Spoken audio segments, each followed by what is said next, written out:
प्रदेशाध्यक्ष आज लातूरात आलेले आहेत, आपण मेळावा घेतो, कशा पद्धतीनं प्रचार यंत्रणा सुरू आहे, किती फेऱ्या पूर्ण झाल्या सर तुमच्या उमेदवाराच्या, कसा प्रतिसाद मिळतो सर?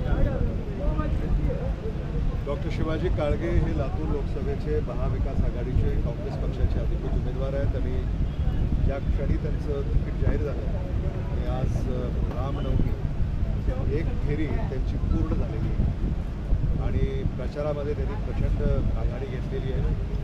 मतदारांनी त्यांची उमेदवारी उचलून धरली आहे असं आम्हाला जाणवत आहे आणि या निवडणुकीमध्ये ते भरघोस मताने विजयी होईल असा आम्हाला विश्वास आहे. तर ज्या सोशल इंजिनिअरिंगचं बोललं जात आहे तर ओबीसींना सोबत घेऊन हे त्याचा कितपत परिणाम होईल असं? राहुल गांधींनी ही घोषणा देशभर केलेली आहे. जातीय जनगणना ही काळाची गरज आहे. आज भारत देशामध्ये जातीमध्ये धर्मामध्ये जे अंतर वाढत चाललेलं आहे, बेबनाव वाढत चाललेला आहे, जो सामाजिक सालोखा हा बिघडत चाललेला आहे, याला कुठंतरी आता थांबवलं पाहिजे आणि म्हणून त्याचं एकच उत्तर आहे की या देशामध्ये जातीय जनगणना झाली पाहिजे. सत्ताधारी याला विरोध करतात, ते का करतायत आम्हाला कळत नाही आणि म्हणून त्या दिशेनं काँग्रेस पक्षाने आता पावलं टाकण्यास जाहीर केलं आहे आणि लोकांचा देखील प्रतिसाद त्याला उदंड प्रमाणामध्ये मिळतो आहे. महाराष्ट्रात मिळतो आहे, बिहारमध्ये मिळतो आहे, राजस्थानमध्ये मिळतो आहे, हरियाणामध्ये मिळतो आहे. या सगळ्याच राज्यांमध्ये देशभर याची चर्चा होते, पाठिंबा मिळतो आहे.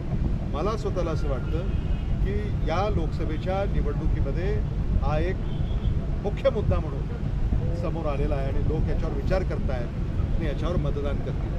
आपले स्टार प्रचारक कोण असणार सर काँग्रेस पक्षाचे? राहुल गांधीजी आहेत, प्रियंका गांधीजी आहेत, मल्लिकार्जुन खरगेजी आहेत, नाना पटोलेजी आहेत, बाळासाहेब थोरातजी आहेत, हे सगळेच विजय वडेट्टीवारजी आहेत. अनेक स्टार प्रचारक या ठिकाणी देशातले काही आहेत. डी.के. शिवकुमार आहेत, सचिन पायलट आहेत, रेवंत रेड्डी आहेत. या अनेकांनी या प्रचाराच्या मध्ये देशभर ते सहभागी होत आहेत आणि मला असं वाटतं की लातूरमध्ये देखील देशातनं आणि राज्यातनं काँग्रेसचे स्टार प्रचारक येतील आणि ते प्रचार करतील. यापैकी कोण स्टार प्रचारक लातूरमध्ये कोण कोण येणार आहे त्याची अजून माहिती आमच्याकडे नाही आहे. मला वाटतं केंद्रातनं हे ठरतं आणि विदर्भामध्ये त्यांच्या सभा झालेल्या आहेत, पश्चिम महाराष्ट्रात त्यांच्या सभा होतील, मराठवाड्यात होतील आणि नेमकं आता कोणते स्टार प्रचारक कुठं जाणार आहेत पक्षाकडनं अधिकृतपणे कळवल्याशिवाय त्याच्यावर आम्हाला भाष्य करता येणार. उमेदवारी रामनवमीच्या मी आपल्या सगळ्यांना आणि आपल्या माध्यमातून आपल्या प्रेक्षकांना शुभेच्छा व्यक्त करतो आणि श्रीराम यांना मर्यादा पुरुषोत्तम म्हणून आपण ओळखतो आणि एकंदरीतच त्यांचं जे चारित्र्य आहे यातनं आपल्याला खूप काही अंगीकारण्यासारखं आहे आणि म्हणून ते सगळ्यांनी अंगीकारून एक चारित्र्य संपन्न समाज कसा उभा राहील, मर्यादा पुरुषोत्तम ही त्यांची जी ओळख आहे ही समाजामध्ये आपल्याला कशी उतरवता येईल यासाठी निश्चितच रामनवमी आणि राम जन्मोत्सव ही प्रेरणा देईल असा मला विश्वास आहे. खऱ्या अर्थानं रामराज्य कसं येईल?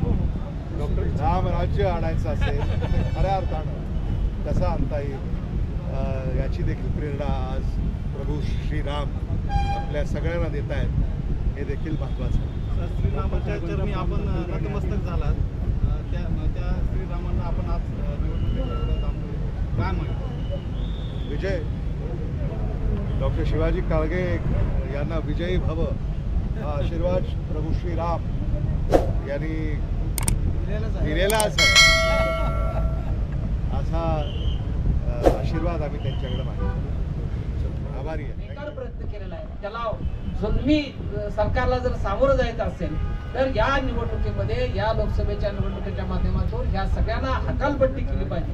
हा निर्णय आजच्या बैठकीमध्ये घेण्यात आला, मेळाव्यामध्ये घेण्यात आला आणि सर्वच महाराष्ट्रातील ओबीसी, मी आता फिरतोय महाराष्ट्राचा अध्यक्ष असल्यामुळे मला सर्व ठिकाणी जावं लागतं, सगळ्या आमच्या ओबीसीच्या कार्यकर्त्यांनी अतिशय प्रभावीपणाने हा निर्णय घेतलाय आणि येणाऱ्या निवडणुकीमध्ये आम्ही डॉक्टर काळगे यांना प्रचंड मताने इथे निवडून दिला. कारण लातूरची जनता ही काँग्रेस प्रेमी आहे, काँग्रेसलाच मतदान करते, काँग्रेसवरच विचार प्रभाव त्यांच्यावर लोकांच्या वरती आहे. इथं आम्ही बघितलं आता देशमुख साहेबांनी सांगितले की बरेच जवळजवळ 60-70% ओबीसीचे पदाधिकारी आहेत. म्हणजे सत्तेमध्ये सुद्धा ओबीसीत आहे. खऱ्या अर्थानं सोशल इंजिनिअरिंग इथं आहे हे आम्हाला इथं आल्यावर कळलं आणि म्हणून ओबीसी फॅक्टर हा महाराष्ट्रामध्ये देशामध्ये अतिशय महत्वाचा आहे. ज्याला राहुल गांधींनी उचलून धरलंय, ज्याला राहुल गांधींनी लोकसभेमध्ये उचलून धरलं. वेगळी ओबीसी नाही आहे. नरेंद्र मोदी हे काय ओबीसी नाही आहेत, हे बनिया आहे.